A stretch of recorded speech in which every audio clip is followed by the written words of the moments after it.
Hello, my loves. Welcome to Pain to Joy.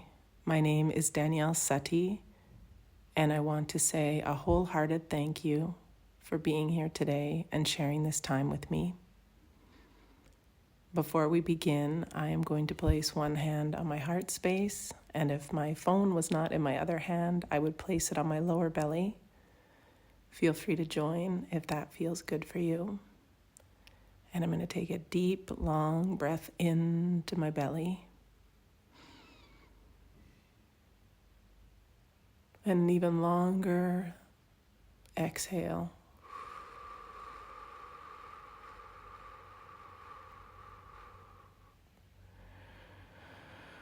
Really shaking off all that doesn't serve and perhaps never did. And sinking into being here with you today.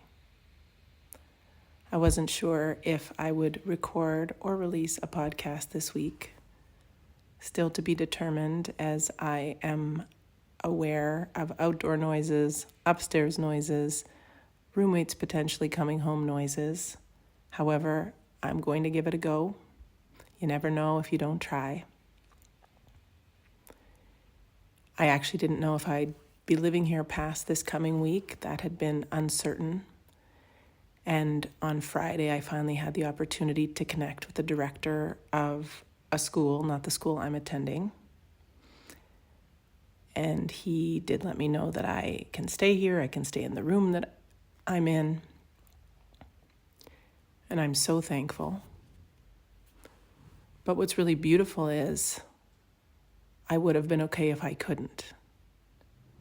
I had it in my mind and on my heart that I could stay here, that I could stay in one place, that I could stay grounded, that I can enjoy my time here studying. Much easier to focus on my wellness if I knew I didn't have to move yet again.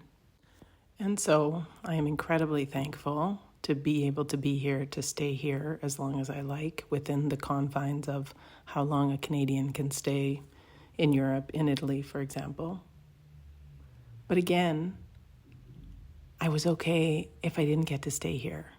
I thought, well, if I can't stay here, then I will search another option via a friend. And if that doesn't work, then maybe I have to think about staying in a smaller village somewhere where maybe it is more economically feasible.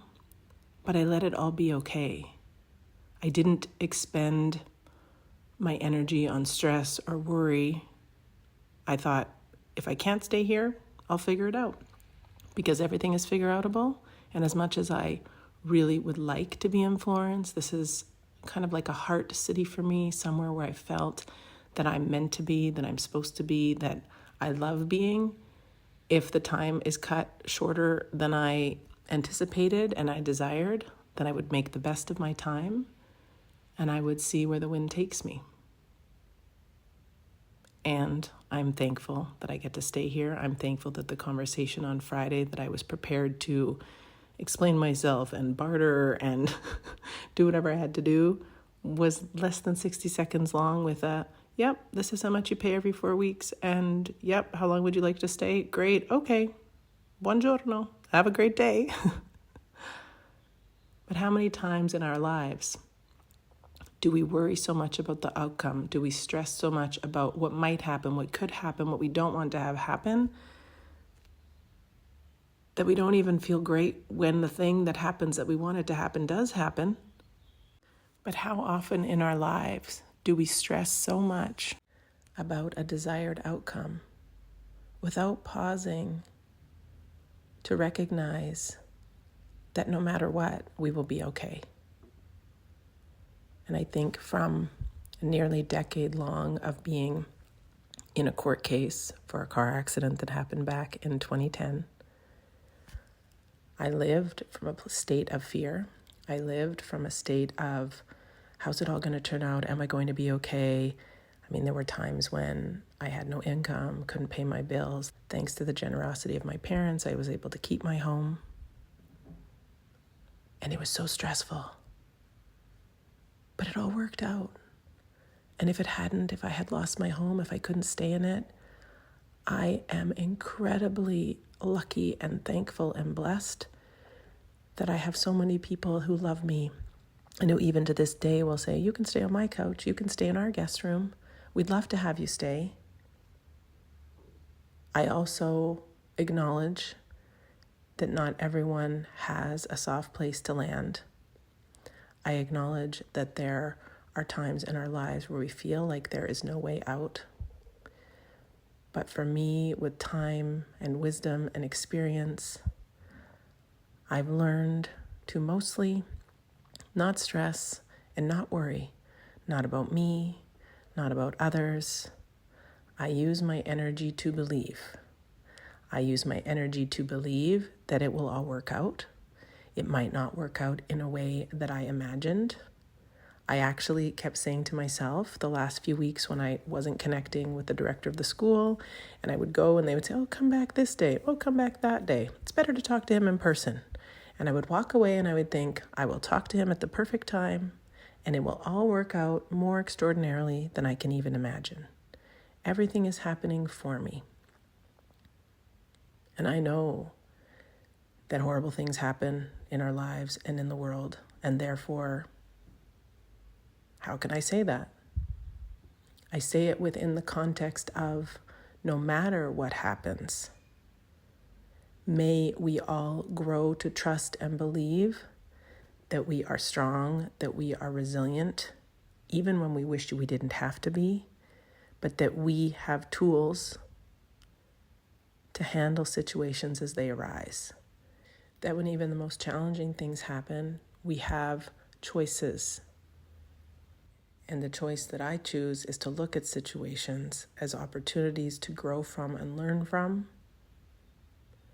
Because from some of the darkest moments, we learn the most.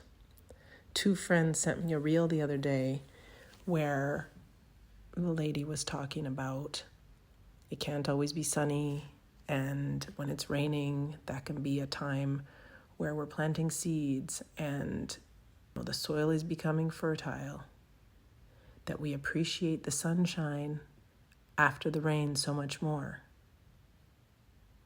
Now, I will admit that I love the sun, and if I never saw a drop of rain again, I wouldn't be sad. However, I get it. I appreciate life so much more than maybe I would otherwise if I didn't experience the days where I can't leave the house. And there were times where it beat me down. It made me very sad when I was in so much pain that I couldn't leave the house, when the migraines are bad and I have 3 weeks, 2 weeks. Like I had this summer where I slept maybe 14, 16 hours a day. That's not something I desire, but what I have control over is the perspective I have around it, and that I can tell myself, this is what you need to do. You need to rest. And in the moments where you've had enough rest, where you're feeling up to it, then you can connect with other people. Then you can do things that you want to do. If I had to choose, I wouldn't choose sleeping 14 hours a day, 16 hours a day. I wouldn't choose missing out on quality time with friends and family. But if that is the circumstance that I am in, then I'm going to choose how I'm going to look at it.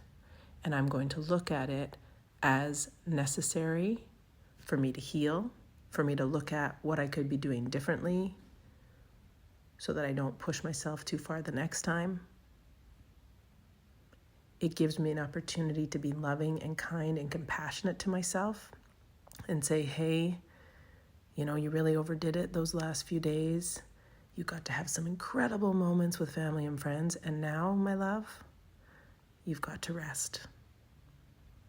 But what a beautiful opportunity for me to extend love and gentle compassion, friendship to my own self. And this is something I have been cultivating over time. If I look back to the beginning of my self-compassion journey, that was the fall of 2017. We are now in the fall of 2024. So that's 7 years of learning to be kind to myself, 7 years of learning to be compassionate towards myself. And it's a practice. I think something happened the other day where I caught myself not being kind to myself. And I was like, oh, wait a minute. What's happening here? No. Because it's so foreign to me now to be unkind to myself, which then it becomes so foreign and so wild if someone is unkind to me. It's so jarring. It doesn't make sense. Because when we learn to be kind to ourselves and we learn to love ourselves, and some of you might have gotten this down years and years and years ago, I'm still working on it, but it affects every relationship. It affects every interaction that I have. And I'm so thankful that I had a physio named Debbie Patterson who suggested self-compassion because she saw me, she saw the perfectionist in me, she saw how hard I was on myself. And what I've seen and known to be true in my life is that we are always the hardest on ourselves. But then that can trickle into our lives. It can affect how we are with the children in our lives, with our colleagues, with the loves of our lives. So learning how to be gentle, learning how to be soft, learning how to be loving, that has ripple effects that I've talked about before on this podcast that extend far further than you could ever imagine. And I truly believe that my self-compassion journey has helped me believe in myself more, has helped me trust that however life unfolds, I will be okay because I've got my own back, because I love myself, because I've learned to ask for help. A couple of weeks ago when I didn't have a place to stay and was scrambling, it can cost minimum $500 a night to stay in Florence, and that was not a cost I was anticipating. I was tuckered. I hadn't slept in a week. It had been so noisy where I was staying, and all of a sudden I thought, I can ask my friend for help.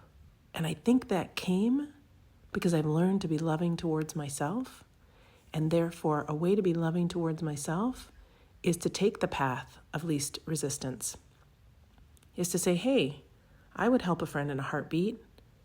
I'm sure it would be okay to ask this friend who'd offered in the past.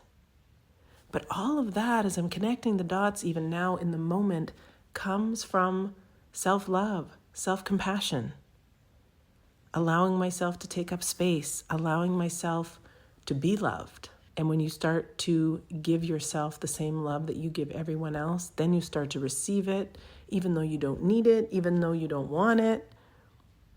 It comes, and again, what comes along with that is more belief in yourself, more belief in the universe or God or whoever it might be that you feel connected with, Mother Nature, nature itself, that life is going to keep happening and that no matter what it throws at us, you are capable, you are resilient, you can handle it. And I think that's how I have become okay with the not knowing. For the last few weeks, people would say, how long will you be here? I'm not sure. I would reply, I have to speak to the director of the school and see what the deal is. And if that doesn't pan out, then I'll speak to my friend. That option was a little pricier. And if not, then maybe I'll go live in a village somewhere like I mentioned earlier, or somewhere where it's more affordable. So I don't know, but what I do know is it's going to be okay. And I'm going to be okay. And I will find ways to continue to learn whilst I'm here. I'm here to learn more Italian. I'm here to focus on my wellness. And today is the first day in a long time where I really feel grounded in that, because moving apartments, not sleeping for the first week, having issues with mosquitoes and not sleeping because of that, having atrocious, wild allergies the last few days, and a weird moldy cough. Today I really feel grounded in what I want to be doing, what I need to be doing. But all along the way, the last few weeks, I wasn't worried. I wasn't stressed. I patiently awaited for this moment to arrive, which is I'm feeling grounded.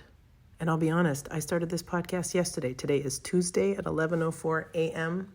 It is October 22nd. And the roommates came home and there was noise and I had to stop. But I was determined to find a quiet-ish time to continue to record. But I wasn't worried. And I feel like that's something, again, that I brought into my life with other people that I love, when people are going through challenges, when people are struggling. They may or may not be sharing that with you. There may or may not be ways that you can feel like you are helpful and integral in their healing journey. But what I know to be true is that that same love and care and compassion and belief that I have in myself and in the universe, that everything's going to work out. I extend that love to you. I extend that belief to you.